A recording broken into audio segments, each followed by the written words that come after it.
ጓደኞቼ ጊዜ የለኝም የሚለውን ቃል ስንት ጊዜ ትጠቀማላችሁ? ብዙዎቻችን ጊዜ የለኝም ብለን እናስባለን።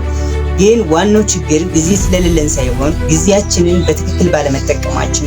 ዛሬ በህይወታችሁ ላይ ትልቅ ለውጥ የሚያመጣውን የ80-20 ህግ ወይም ደግሞ ፓሪቶ መርህ አስተምራችኋለሁ። ይህ ህግ የሚለን ከምታደርጓቸው ተግባራት ውስጥ 20% ብቻ ናቸው 80% ውጤት የሚሰጠው ነው የሚለን። በትክክል ሰምታችኋል። በትንሽ ልፋት በፍጥነትና በተጽዕኖ ፈጣሪ መንገድ ስኬታማ መሆን ትችላላችሁ። ይህ ቻናል ስኬታማ ተማሪዎች ይባላል። እናም ዛሬ ይህንን መርህ በጊዜና በገንዘብ አያያዝ ላይ እንዴት ተግባራዊ ማድረግ እንደምትችሉ እናያለን። ይህንን ቪዲዮ እስከ መጨረሻው ተከታተሉ፣ ምክንያቱም የህይወታችሁ ለውጥ የሚጀምረው እዚህ ጋር ነው። ሰብስክራይብ በማድረግ ይህንን ቻናል አሳድጉት።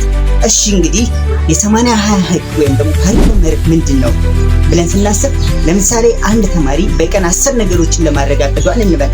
በእነዚህ 10 ነገሮች ውስጥ ሁለቱ ተግባራት ወይም ደግሞ 20% እጅግ ወሳኝ ናቸው። ለምሳሌ ለከባድ ፈተና ማጥናት፣ አዲስ ክህሎት መለማመድ ሊሆን ይችላል።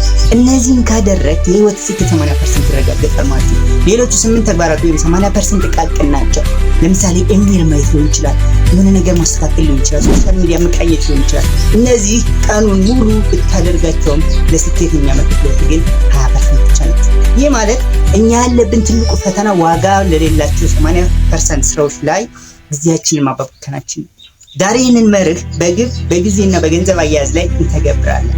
ትኩረትህ በሙሉ 80% ውጤት በሚሰጡ 20% ወሳኝ ስራዎች ላይ መሆን መቻል አለባቸው።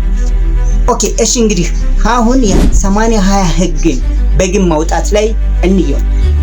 ብዙዎቻችን ስኬታማ መሆን እንፈልጋለን እንላለን፣ ግን ስኬት ምን እንደሆነ በግልጽ አናውቀው።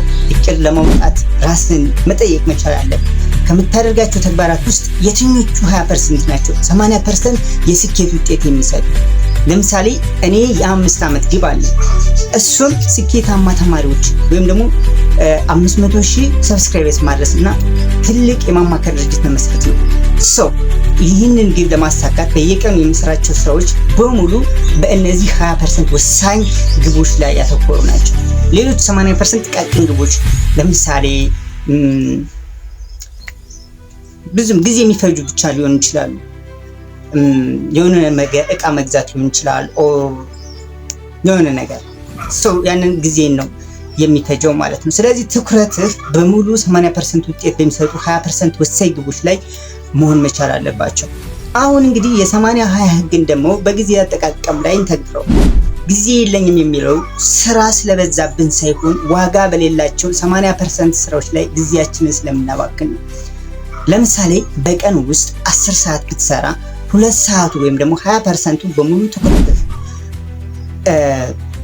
የምትሰራው ስራ ለውጥ የሚያመጣልህ ነው ማለት ነው። ሌሎች 8 ሰዓታት በጥቃቅን ነገሮች ወይም ደግሞ በቃ በእንደዛ ነገሮች ነው የምታባክነው። የጊዜ አጠቃቀምን ወይም ደግሞ ታይም ማኔጅመንት በዝርዝርና በምሳሌ አስረዳችኋለሁ። አይዘንሃወር ማትሪክስ እና ፖሞዶሮ ቴክኒክ የሚባል ሾርት ቪዲዮ እሰራላችኋለሁ። አንድም ስለ ፖሞዶሮ ቴክኒክ ሰርችላችኋለሁ። በየቀኑ የምታደርጓቸውን ጥቃቅን ተግባራት ላይ ላይታችሁ መያዝ መቻል አለባችሁ። አሁን ደግሞ የ80-20 ህግን በገንዘብ አያያዝ ላይ እንተግብረው። ብዙ ጊዜ ገንዘብ የለኝም የምንለው ገቢያችን ትንሽ ስለሆነ ሳይሆን ዋጋ በሌላቸው 80% ወጪዎች ላይ ገንዘባችን ስለምናባክን ነው። 80% ገቢ የሚመጣው 20% የደንበኞች ወይም ደግሞ የስራ አይነቶች የወጪ ዝርዝርን ለምሳሌ አስቤዛ፣ ቤት ክራይ ምናምን አልኮልም ሊሆን ይችላል። እነሱን ስትመረምር 20% ትልቅ ወጪዎችህ ላይ አተኮር። ለምሳሌ እኔ በአስቤዛ ወደ 8,000 አካባቢ ፐርመንት ፈጃለሁ። እዚህ ላይ ትኩረት አድርጌ እንዴት መቀነስ እንዳለብኝ መመርመር መቻል አለብኝ ማለት ነው።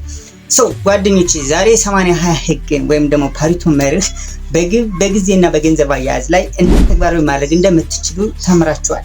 በትክክል ሰምታችኋል። በትንሽ ልፋት በፍጥነትና በተጽዕኖ ፈጣሪ መንገድ ስኬታማ መሆን ትችላላችሁ። ትኩረታችሁ በሙሉ 80% ውጤት በሚሰጧችሁ 20% ወሳኝ ስራዎች ላይ መሆን መቻል አለበት።